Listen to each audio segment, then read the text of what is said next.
क्या आपने कभी महसूस किया है कि जीवन में सब कुछ होते हुए भी मन अशांत क्यों रहता है? पैसा है, फिर भी चिंता है। परिवार है, फिर भी डर है। दोस्त है, फिर भी अकेलापन है। आखिर ऐसा क्यों? क्योंकि हम हर चीज को अपने नियंत्रण में रखना चाहते हैं। हम चाहते हैं कि सब कुछ हमारी इच्छा के अनुसार हो, लेकिन जब ऐसा नहीं होता, तब मन टूट जाता है। आज हम एक ऐसे रहस्य के बारे में जानेंगे जो जीवन की सबसे बड़ी चिंताओं को समाप्त कर सकता है। एक ऐसा भाव जिसने बड़े बड़े संतों को शांति दी है। वह भाव है समर्पण का भाव, यानी प्रभु के सिवा मेरा कोई नहीं। लेकिन क्या समर्पण का मतलब दुनिया छोड़ देना है? क्या समर्पण का मतलब हार मान लेना है, या फिर इसका कोई और गहरा अर्थ है? आइए इस रहस्य को सरल शब्दों में समझते हैं। नमस्कार, मेरा नाम है अमित और आप देख रहे हैं वेद और पुराण वाणी।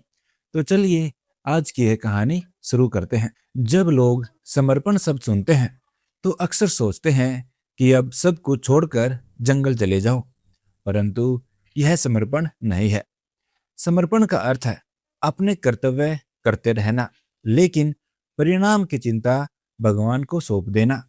समर्पण का अर्थ है पूरी मेहनत करना, लेकिन यह स्वीकार करना कि अंतिम निर्णय भगवान के हाथों में है। जैसे एक छोटा बच्चा अपने पिता का हाथ पकड़कर चलता है, उसे रास्ते की चिंता नहीं होती। उसे यह डर नहीं होता कि आगे क्या होगा। क्यों? क्योंकि उसे अपने पिता पर विश्वास होता है।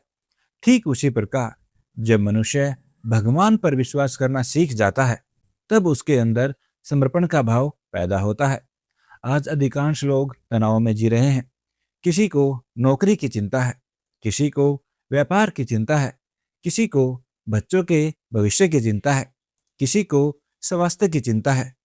चिंता का मुख्य कारण क्या है? कारण है हर चीज को अपने नियंत्रण में रखने की इच्छा। हम चाहते हैं कि भविष्य भी हमारे अनुसार चले, लोग भी हमारे अनुसार व्यवहार करें, परिस्थितियां भी हमारी इच्छा से बदलें।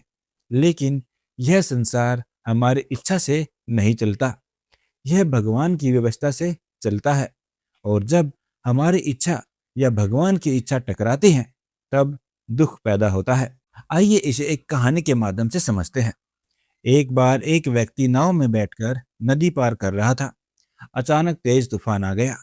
नाव हिलने लगी। सभी यात्री डर गए, लेकिन एक छोटी बच्ची बिल्कुल शांत बैठी थी। किसी ने पूछा, बेटी, तुम्हें डर नहीं लग रहा? बच्ची मुस्कुराकर बोली, नहीं। उन्होंने पूछा, क्यों?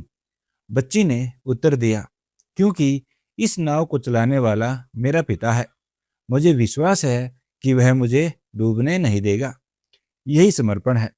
जब हमें विश्वास हो जाए कि इस जीवन की नाव भी भगवान चला रहे हैं, तब भय धीरे धीरे समाप्त होने लगता है। बहुत लोग सोचते हैं कि समर्पण का मतलब है कुछ मत करो, जो होगा देखा जाएगा। लेकिन यह गलत सोच है। भगवान कभी आलस्य नहीं सिखाते। भगवान कहते हैं, कर्म करो, पूरी ईमानदारी से करो, पूरी मेहनत से करो, लेकिन परिणाम को लेकर परेशान मत हो, क्योंकि परिणाम केवल तुम्हारे हाथ में नहीं है। जब किसान खेत में बीज बोता है, वह मेहनत करता है, पानी देता है, खेत की देखभाल करता है, लेकिन बारिश करवाना उसके हाथ में नहीं है। इसलिए बुद्धिमान किसान अपना काम करता है और बाकी भगवान पर छोड़ देता है। यही सच्चा समर्पण है। डर हमेशा भविष्य से जुड़ा होता है। अगर ऐसा हो गया तो, अगर मैं असफल हो गया तो, अगर मेरे साथ कुछ बुरा हो गया तो, ऐसे विचार मन को कमजोर बना देते हैं। लेकिन जब मनुष्य कहता है, हे प्रभु, मैं अपना श्रेष्ठ प्रयास करूंगा, बाकी आपकी इच्छा, तब उसका डर कम होने लगता है। क्योंकि अब वह अकेला नहीं महसूस करता। उसे लगता है कि भगवान उसके साथ हैं। कल्पना कीजिए कि आप अपने सिर पर 50 किलो का बोझ उठाए हुए हैं। आप थक जाएंगे, लेकिन अगर वही बोझ किसी मजबूत वाहन पर रख दिया जाए तो आपको राहत मिलेगी। ठीक इसी प्रकार चिंताओं का बोझ जब तक हम अकेले उठाते हैं, तब तक तनाव बना रहता है। लेकिन जब हम उसे भगवान के चरणों में रख देते हैं तो मन हल्का होने लगता है। समर्पण का सबसे बड़ा लाभ है मन में विश्वास का जन्म होना। फिर व्यक्ति हर परिस्थिति में सोचता है जो हो रहा है उसमें भी भगवान की कोई योजना होगी। जो मिला है वह भी भगवान की कृपा है। जो नहीं मिला शायद वह मेरे लिए उचित नहीं था। ऐसा व्यक्ति परिस्थितियों से टूटता नहीं है।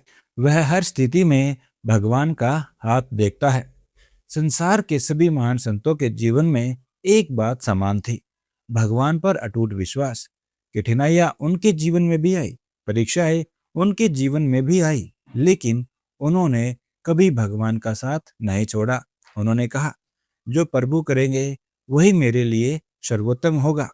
और यही विश्वास उन्हें अंदर से मजबूत बनाता रहा।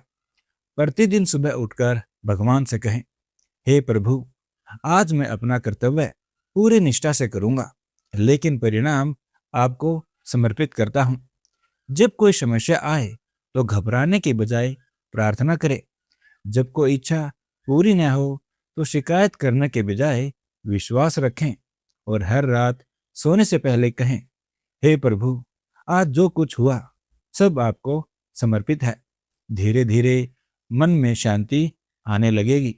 याद रखिए, समर्पण कमजोर लोगों का मार्ग नहीं है, समर्पण सबसे शक्तिशाली लोगों का मार्ग है।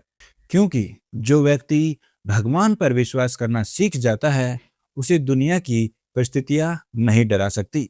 इसलिए आज से एक संकल्प लें, मैं अपना कर्म पूरी ईमानदारी से करूंगा। मैं मेहनत भी करूंगा, प्रयास भी करूंगा, लेकिन चिंता नहीं करूंगा, क्योंकि मेरा जीवन, मेरी रक्षा और मेरा भविष्य सब प्रभु के हाथों में है।